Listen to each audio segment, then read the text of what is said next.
खानदानी rice actress को जबरदस्ती पति ने बनाया प्रोस्टिट्यूट, ससुराल वालों ने किया बेदखल, खूब मिला दर्द। प्यार जहां जिंदगी संवारता है तो वहीं गलत इंसान से इश्क करने की सजा हर दिन भुगतनी पड़ती है। दर्द मिलता है, प्रताड़ना मिलती है और इसी दर्द में जिंदगी भी खत्म हो जाती है। और ऐसा ही कुछ हुआ था बी टाउन की खानदानी रईस एक्ट्रेस के साथ। ये रईस खानदानी और खूबसूरत अदाकारा विमी थी। 60 के दशक की मशहूर एक्ट्रेस विमी ने करियर में खूब उड़ान भरी, पर निजी जिंदगी में उतना ही दर्द मिला।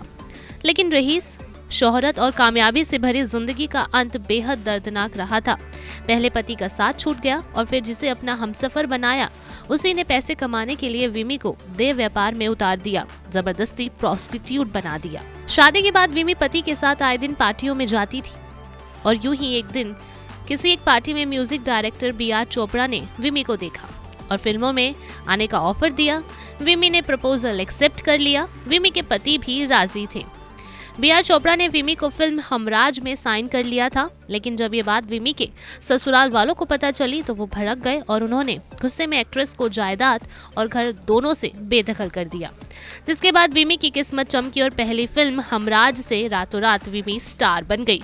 चारों तरफ विमी की एक्टिंग और खूबसूरती के चर्चे थे। विमी का करियर उड़ाने भरने लगा था। एक के बाद एक फिल्में मिलने लगी और डायरेक्टर्स भी उनके घर के बाहर लाइन लगाए खड़े रहते थे।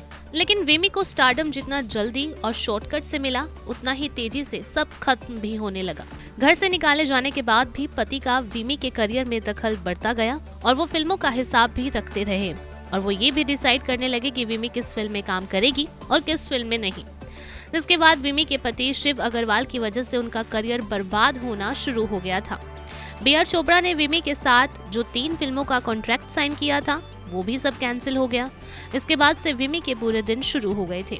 विमी की जितनी भी सारी फिल्में रिलीज हुई उनमें से अधिकतर फिल्में फ्लॉप हो गई थी।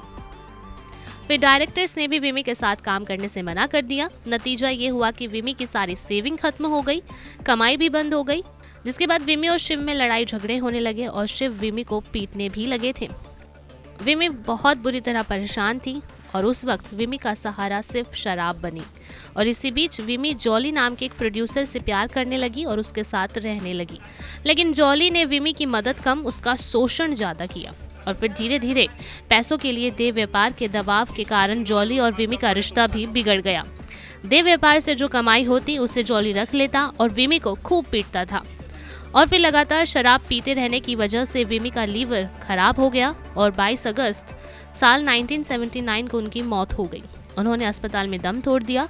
जब हॉस्पिटल से जॉली को फोन करके उनके शव को ले जाने के लिए कहा गया तो वो अस्पताल तो पहुंच गए, पर उसके पास एम्बुलेंस के पैसे भी नहीं थे। तब उसने विमी के शव को एक ठेले पर रखा और उसे खींचते हुए शमशान घाट लेकर गया। Bureau report E24।